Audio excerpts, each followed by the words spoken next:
The Prime Minister is backing a push to make it mandatory for childcare centres in Queensland to report cases of suspected abuse. Tony Abbott has written to the grandparents of a murdered Townsville toddler who are leading the campaign to change the law. Alison Horn reports.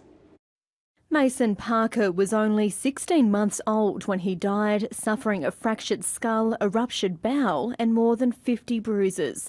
A week before his death, workers at Mason's childcare centre took photos of his bruising but didn't pass them on to authorities because it's not compulsory.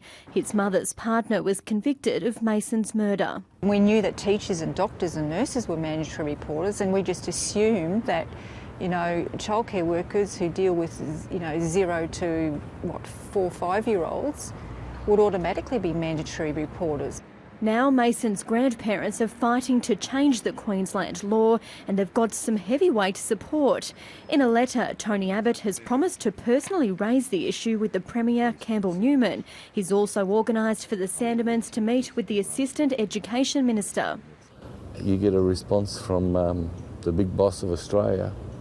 It just helps you build you back up to where we should be and fight harder and harder for this. Earlier this year, the government knocked back a petition to change the reporting laws, but the Premier says nothing is final. I point to the fact that we had the Carmody Commission of Inquiry into child safety.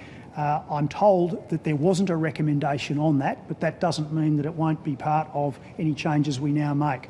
Western Australia and Victoria are the only other states that don't have mandatory reporting for childcare workers. The Childcare Union and the country's peak childcare industry body say they would support mandatory reporting in Queensland. Alison Horn, ABC News, Townsville.